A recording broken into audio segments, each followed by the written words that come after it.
Rosendale, Marbletown, and Rochester. Over here we have Teresa, Reagan, and Phil Ryan, who are the co-chairs for the town of Marbletown. You know, we also have Greta Baker, who's co-chair with me. I'm Tim Gay with the town of Rochester, where you are right now. And we also have John Schwartz may be here as soon as he handles something with his children, who are a little more important at times. And he is the town chair of Rosendale. We also are happy to have with us here a couple of elected officials who just got elected this past year. Stacy LaPerry, where are you? Stacy is on the town council for Rosendale. And Lori, Laura Rickey is now elected to the town council in Woodstock.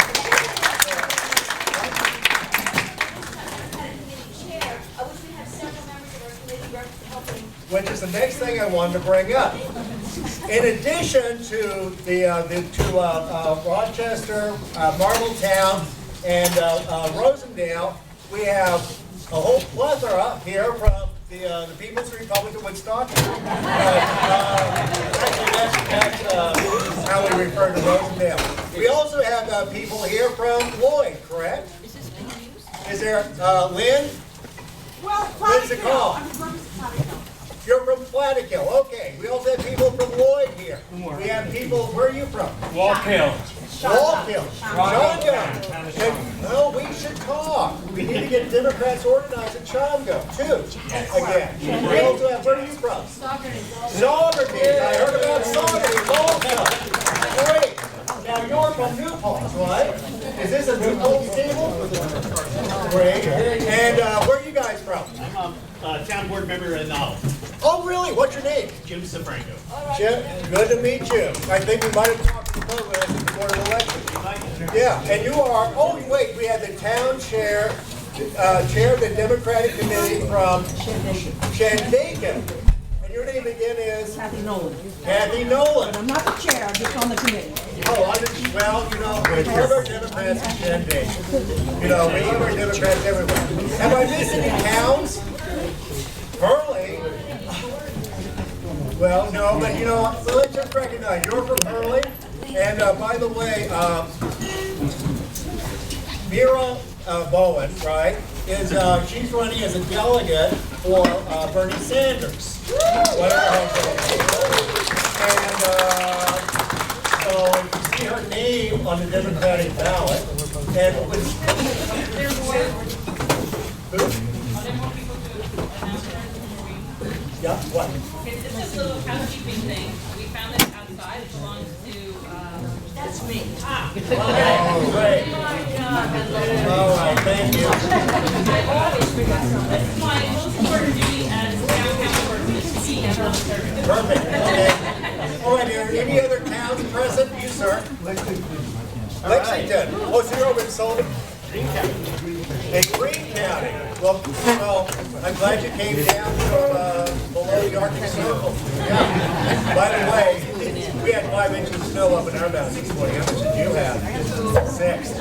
We got 2. Any other towns we want to introduce? High Falls. High Falls. Well, that's Marbletown, right? Or is it Marbletown? Okay. Rochester, okay, because Park Farm. And also, I believe there's maybe an Oscar with an actress here today. Where's Mary Louise? Mary Louise, what's your last name? Mary Louise Wilson. You won an Emmys, right? And an Oscar? Didn't you win an Oscar or an Emmy? A Tony Award. Okay. One of our local celebrities here, Mary Louise Wilson, who won a Tony for Cabaret a couple of years ago, correct? No. Okay, I'm sorry, but now, you know, I just want to make sure everyone feels welcome because we want to promote the town of Accord, the hamlet of Accord. Now, without further ado, I want to tell you about the format for today. You know, this is a rare opportunity where we have an open seat for Congress. This is a historic year. this is going to be, this district, the 19th Congressional District, as we all well know, is a very important district for the Republicans. And by the way, I don't care if there's any Republicans here. I hope that everyone participates, or it's not even people who aren't in the party.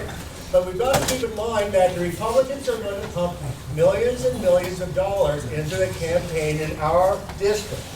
This district, by the way, goes from Cooperstown to Troy to Poughkeepsie and beyond, and then all the way down to Will Yasker's farm. Was that the guy who had Woodstock?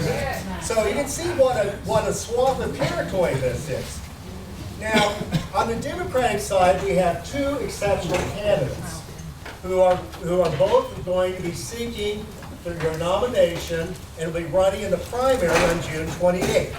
And we're very delighted that even with their tough schedules and the snowstorm, that they're both going to be here today. Will Yandik will be speaking first, and hope by 4 o'clock, maybe a little earlier, Zephyr Teachout will be here.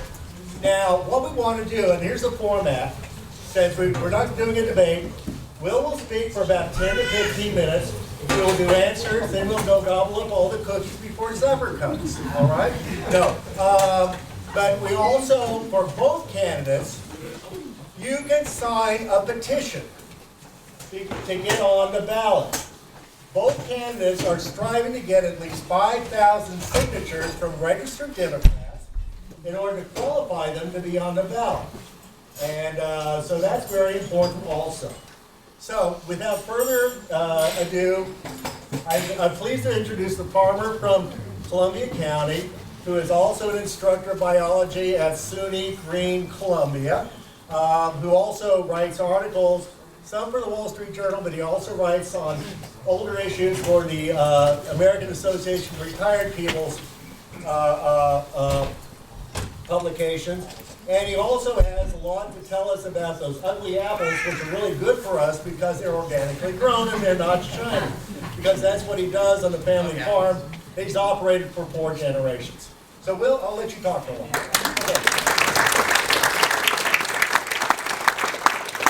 Everybody, it's a great crowd. It's good to be here. We've got some time, so I think I'll spend a little bit more time than I usually do in this standard stump pitch, telling you a little bit about who I am, where I come from, and why I want to run for Congress. I come from a middle-class family. I grew up on a 4th-generation fruit and vegetable farm in the town of Livingston, Columbia County, on the east side of the river. I grew up there with my 3 older brothers and mother. My parents did not go to college, but they read to me. They kept PBS on the television very often in the house I grew up in. And the public school teachers that I were exposed to took me under their wing, saw something, and nurtured me so that I did go to college and got my undergraduate degree at Princeton, and was lucky enough to do my graduate work at Brown University in environmental studies. You know, I know how hard it is for the middle class in this country because I lived it with my family. At the age of 15, my father died, and that was devastating for our family on a farm. My mother, who for many years was the token Democrat in our town as the secretary on our zoning board, some of you in your towns know what that feels like, she somehow kept that family together and that farm together. And it's not until now that I am an adult that I understand how hard it was for her. Anything that I have ever been able to achieve in my life was because of the strength of my mother. And we still, you know, my mother worked twice as hard as any man ever did, and we still live in a country where we don't have equal pay for equal work. I'm 38. I usually like to throw that. This is usually the first couple minutes into my speech where everyone kind of scrunches up their face and wonder, how old is this guy? So there it is, I'm 38. I am enjoying what everybody tells me will be the very last week of my life in which I will enjoy good sleep. Not because of this campaign, but because on April 11th, I'm due to become a first-time father. And I am nervous as hell about it. Not only the late night crying and how am I going to be able to afford their education, am I going to be able to send my own kid to Princeton, But this is a little bit of the motivation of why I put myself up for this race. You know, I wonder what kind of country will exist for my son should he choose. I'm gonna get used to it. Gotta get used to that. It's music to my ears. You know, what kind of country is it going to be that for my son, for your child as well? Right? I mean, you know, I love this country. And I know you love this country. But there are times when I don't love the way that this country is moving. Right? I mean, I'm concerned about a country in which more and more power, more and more influence is consolidated into the hands of the few. I'm worried about a country whose culture values the quarterly earnings report above all other values. I'm worried about a country that's moving in a direction where the water and the soil under our feet, in the eyes of some, is nothing more than a resource to exploit. Or a country that, God forbid, could elect somebody like Donald Trump that will build a wall around us. Right? I'm running for Congress because I want to serve the community that I grew up in. I want power to return to our hands. And I want to believe that we can create an economy in which our kids and grandkids can stay and raise a family and make a living. That's why I'm running for Congress. You know, when I travel this district, people often introduce me as a farmer, and I'm very proud of that. I work on my farm from July to November, but I'm also some other things. I have been standing up to power in this community all of my career. I've been a journalist for the last 15 years. Since I left Princeton, I've covered issues ranging from how General Electric, through every dollar and lawyer they could marshal, has dragged out the cleanup of our Hudson River and the removal of its PCBs for 30 years.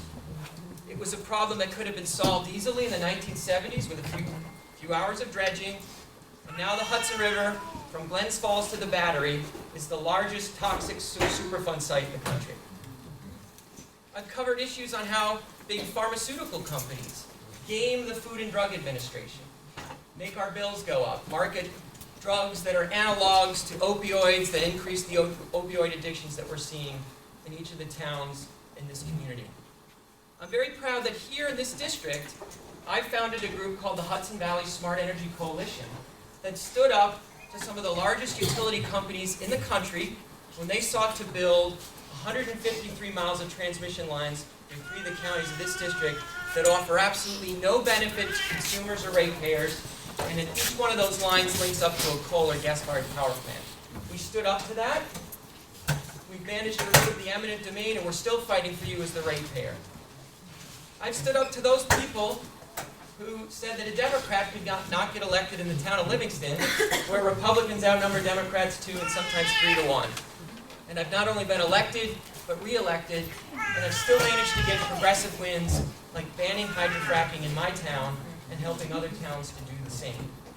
I've been standing up to power here in this district my entire career.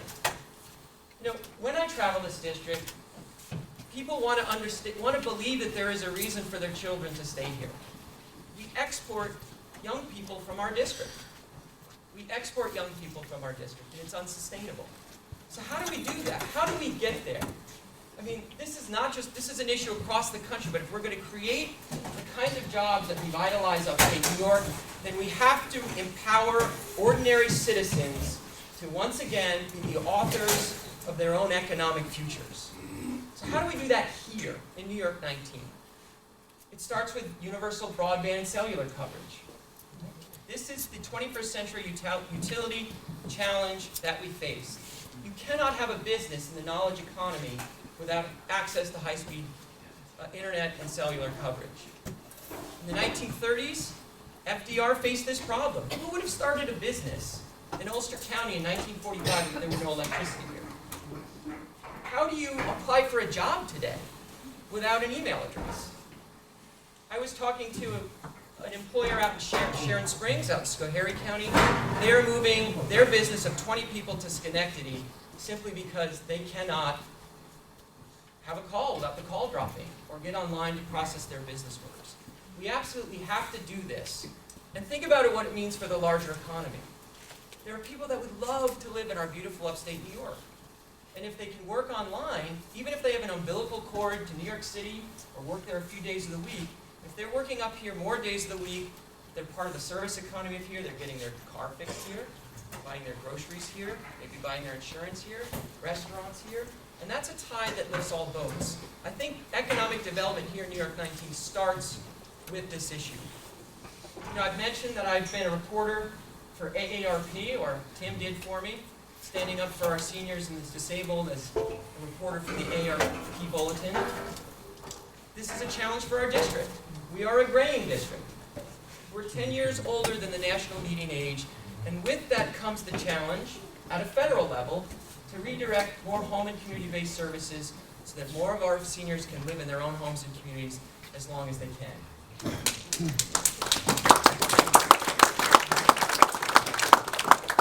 What we found is that it's cheaper in the long run. AARP has studied this and found that it's actually cheaper, a win-win, to give a little extra help to those people who are past their retirement age, might need a little extra help with a home-delivered meal or a home health aid. Much better for them to stay in their own homes than to enter expensive nursing home care, right? We have campaigns all the time talk about it, but defending Social Security is so critical for this district because the majority of our residents have paid into it their whole lives and need it to work for them now, right? Social Security is the greatest program we've had in this country, Social Security and Medicare, because it works, because it rewards work.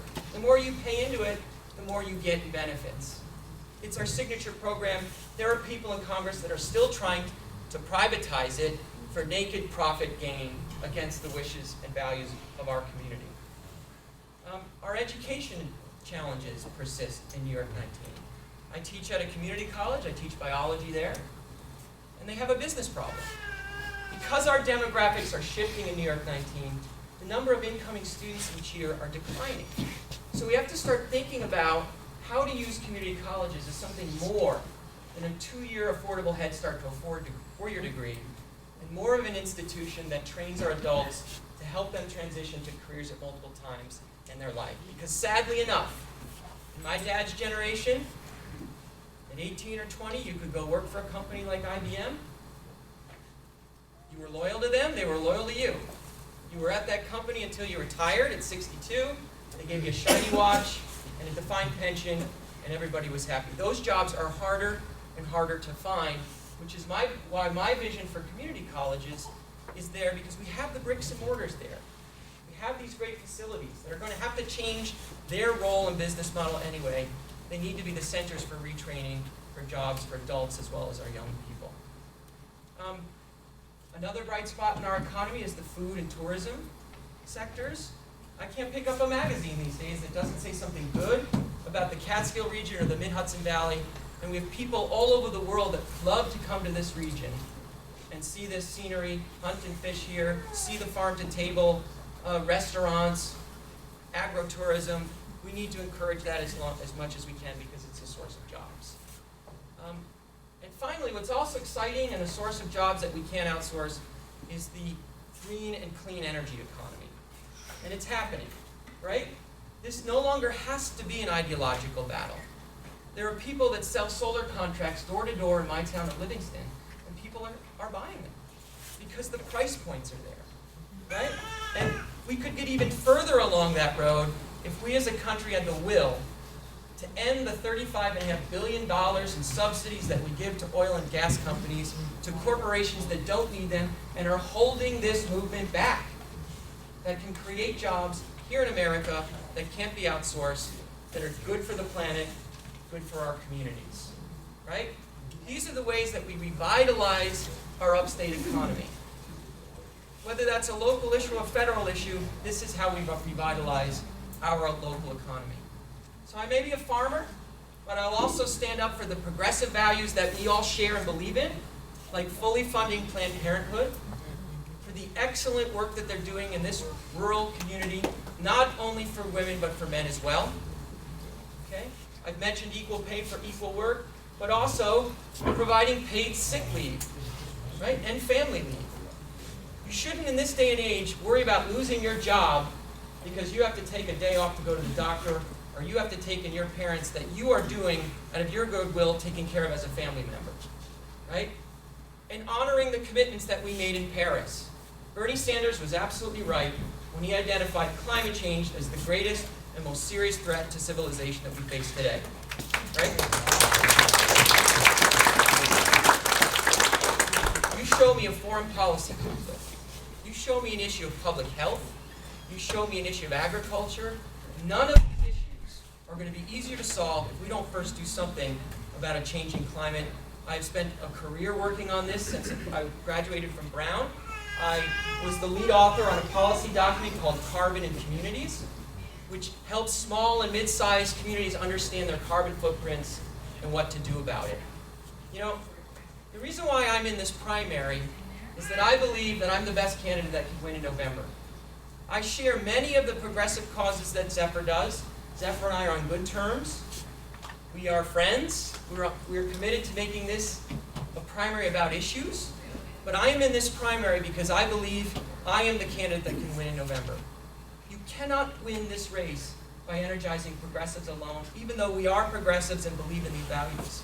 You have to reach the middle. You can't get to your win number with Democrats and progressives alone. And I can do that.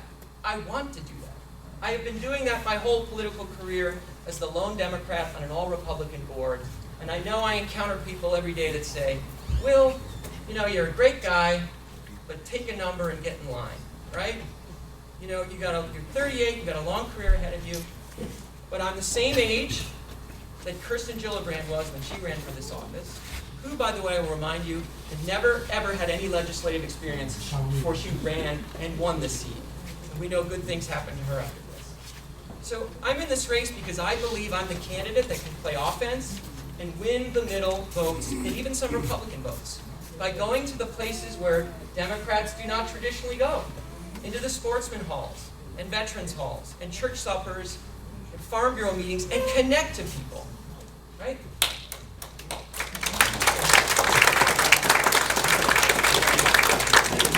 I don't have Zephyr Teachout's name recognition, but name recognition does not alone connect to people. Passion connects to people. Roots connect to people. And a commitment to the issues that are important here locally, but also the national issues that empower us, again, to be the authors of our own country and our own communities. I would be honored if you would consider supporting me. I don't expect your vote in one conversation or one pitch. All that I ask from you is that you would keep an open mind through this primary, and I would be honored to earn your vote. Thank you so much.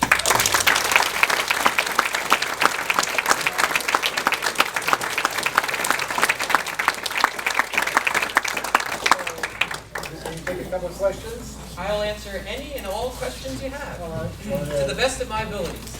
I think we have. Yes, please. Flip a coin. I want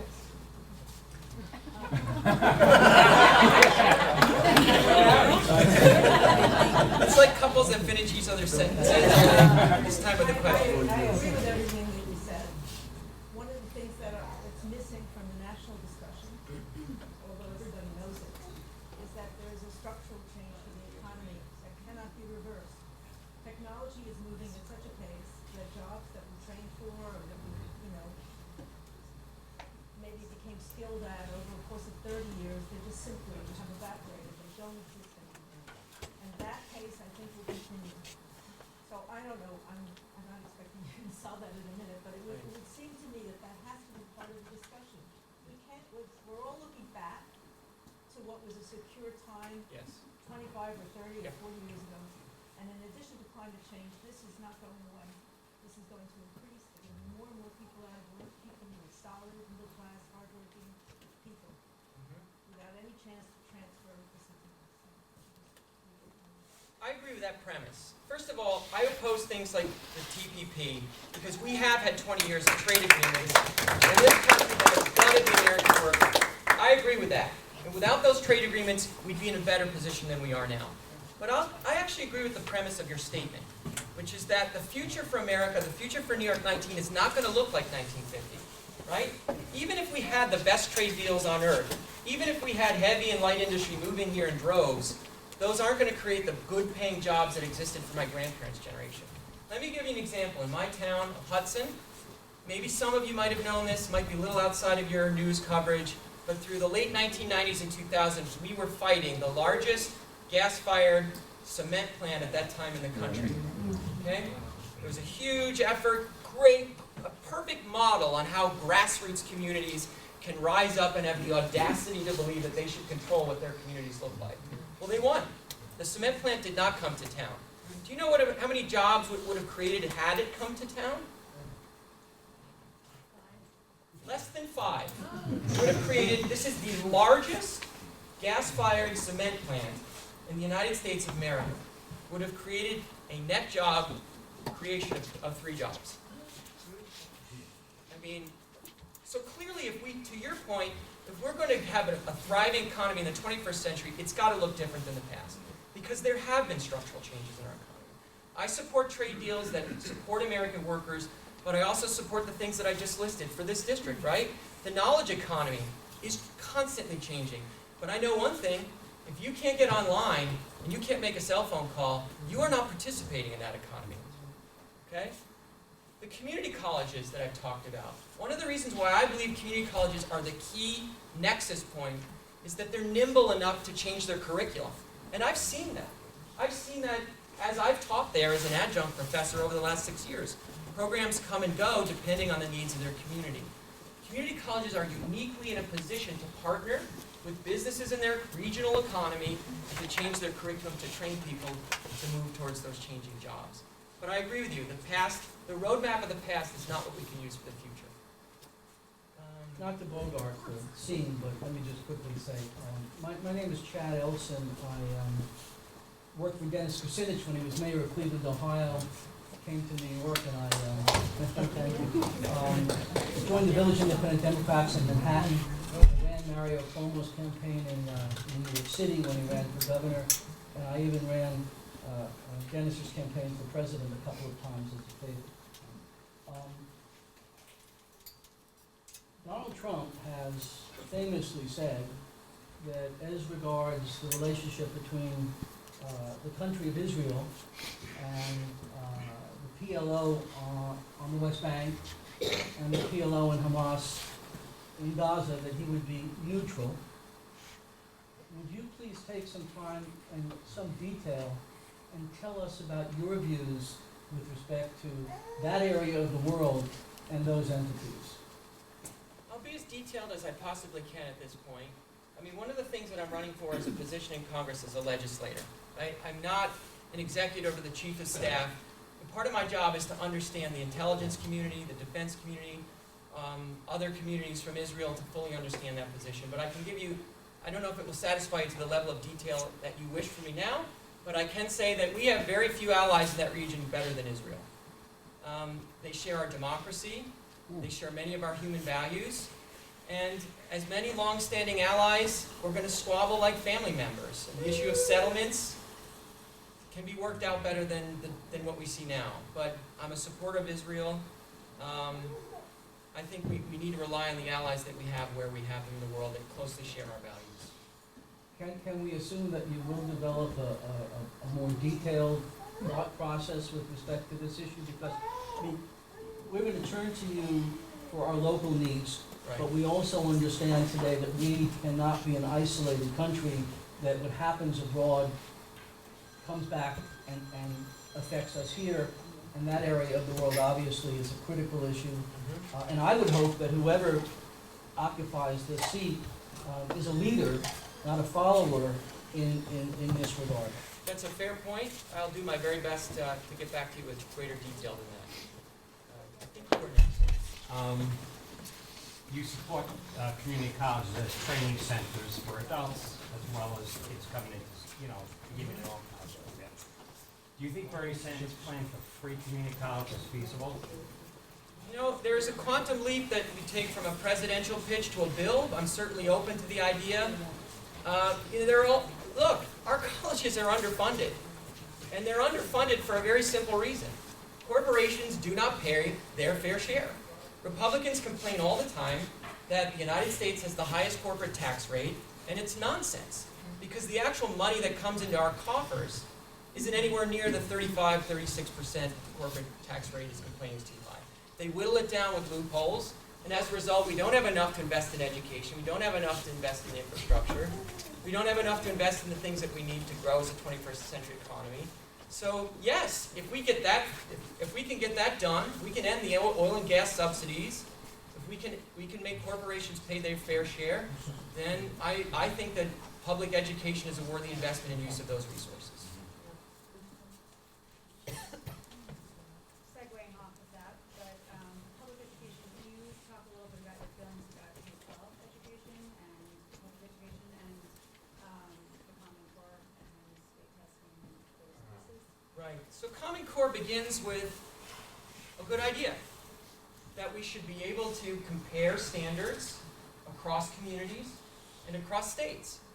But what we have now is a system in which the classroom is dominated largely by pressure, both to make the students perform on standardized tests, and teachers feel that the creativity that they have in their curriculum has been robbed because they feel that their job is on the line to perform to an arbitrary standard on standardized tests. For that reason, I would support opt-out options for families and teachers and communities. And we've got to start over again. We've got to find another way to compare apples and apples across the country, because we've got to do that, right? We have to be able to say as a nation that the students in this community are performing relative to this community more or less. We have to be able to do that. The Common Core fails in its basic mission of doing that. For that reason, I oppose it. Yes, sir. At a different venue, I've heard you describe yourself as a moderate, and your competitor as a progressive. And I'm curious on what the difference is between the moderate and progressive. And please let me say that in relation to a previous questioner, and I'm a Jew and a combat veteran, this country is not a democracy, never was, and neither is the state of Israel.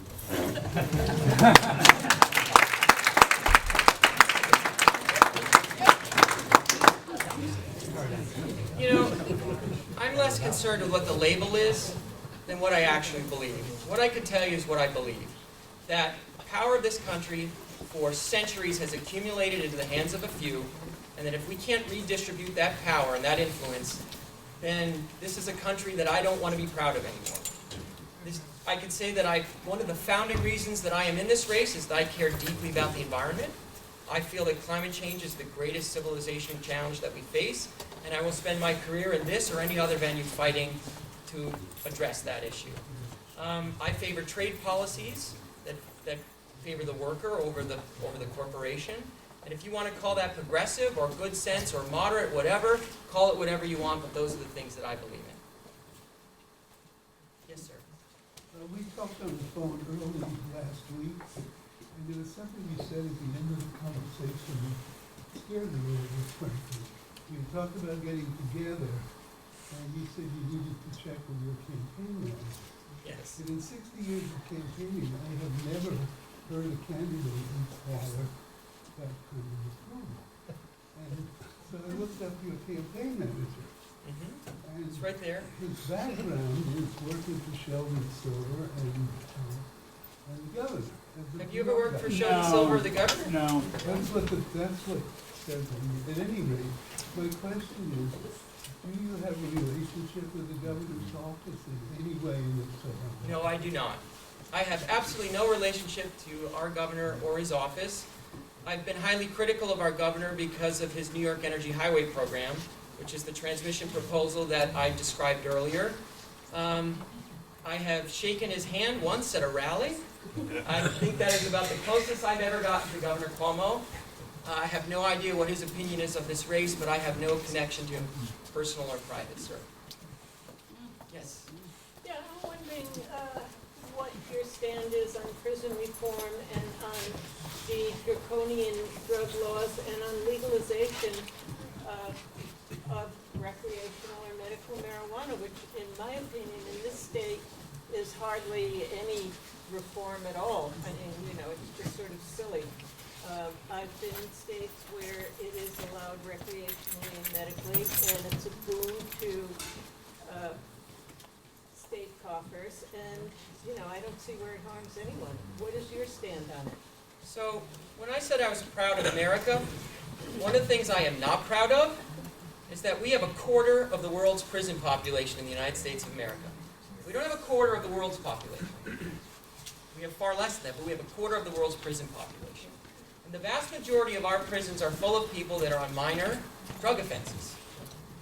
You know, I support criminal justice reform that would change would change the 3 strikes law. That would reschedule marijuana from a Schedule I to Schedule II drug. And what is the Schedule II? Of a lesser offense. So it's a pathway to legalization. If it's a step in that direction. The point is we shouldn't be locking up people for possessing, trading, or dealing marijuana. In my opinion, it's not a good use of our prison system.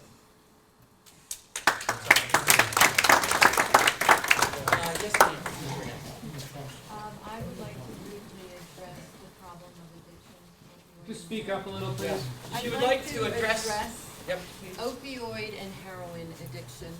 As a person who has worked in social services for 10 years in Greene County, actually, I've come across many people with addiction problems.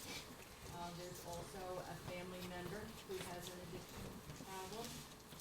And I think some kind of new creative way has to be developed to deal with this, specifically because some people are unable to get treatment if they don't have hospitalization or Medicaid.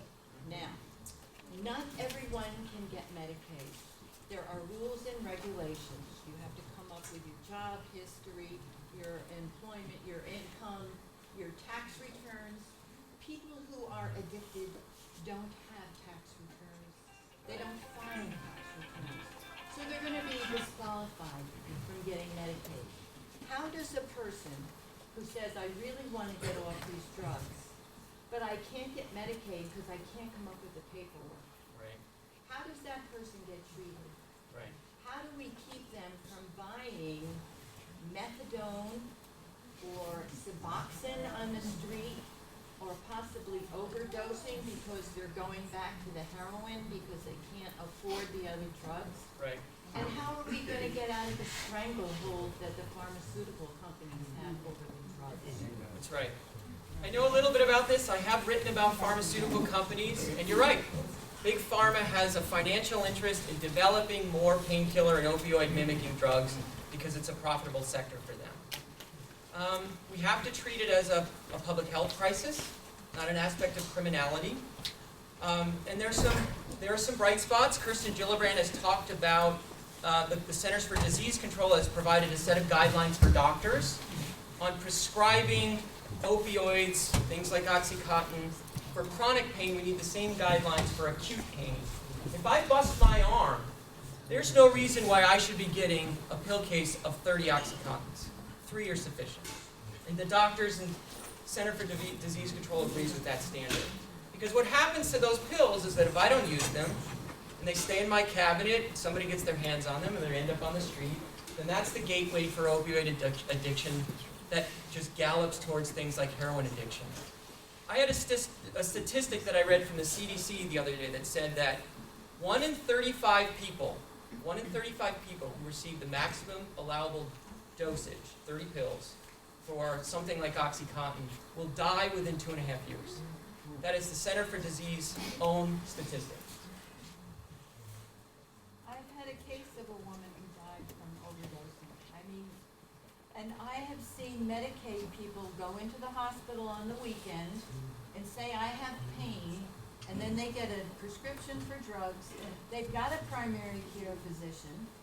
The people in the emergency room, and I've even called them myself and said, this person has a primary care doctor, he's got his own medications. The only reason he's coming in to see you is because he wants more, he wants to sell them on the street. Their job is to deal with the issue and discharge them. That's the answer. There's going to be a lot of time afterwards where we're going to have a dialogue like this, which is very important. So let's, our other Zephyr Teachout is also here. So why don't we, hi Zephyr. just have another question for Will, but just a question, okay? Let's try not to engage in discussion. Just to sort of piggyback on just help the big picture with healthcare, universal healthcare. So what's your position on this? Keep the ACE, improve the ACA, get rid of it, have nothing like the Republican proposed, don't get sick, or true, actual, real universal healthcare, like Bernie proposed. Any thoughts on any of that? You have to get there. How do we get there, right? Let me just say a few things about the ACA. I grew up in a household without any health insurance at all. And when I was sick as a kid, my father would take me into the doctor's office, and if I had a sore throat, out came the bills with a rubber band around it. That was our health care payment system. The ACA worked for me. I was, in 2003, no insurance, diagnosed with a hernia. I went to my local doctor, had it diagnosed, and said, well, you got a hernia, you got to take care of it. I said, okay, how do I do that? Well, here's some low-cost insurance for you. We'll get you taken care of. Sign up, we'll get you taken care of. So I sign up for that premium, go to my doctor and say, I'm on insurance now, let's get this taken care of, it's killing me. And I was informed that because it's a pre-existing condition, that I would have to pay 12 months of my premium before I could afford my surgery, right? To your point, I understand your premise, but that's a pushback against the Republicans, right? That's what we go back to if we scrap it, right? And let's be honest about repeal and replace. They don't have an inkling of an idea of what to replace it with. We're back at the free market. I don't want to go back to that. People don't want to go back to that. The ACA also allows people in their mid-20s to be covered on their parents' policies, which is a good thing. In this economy, you talked about the structural changes in our economy. We have 23, 25-year-olds that still haven't gotten their feet yet. It's a good thing to do that. A hybrid that gets us more towards a single-payer system. What happened to the public option? That was on the table. The public option got removed from the table basically because the insurance companies lobbied the hell out of it, making sure it wasn't there. So if we really want a contest of ideas in this country about whether we're going to have something like the ACA or a public option, let's put the public option back on the table and put it back in the Republicans' face and let the free market determine it. Because you know what? Medicare's working. Medicaid has been working when we fund those programs. And I think if we put a public option back on the table, that would be a competitive solution too, and the pathway to the single-payer system.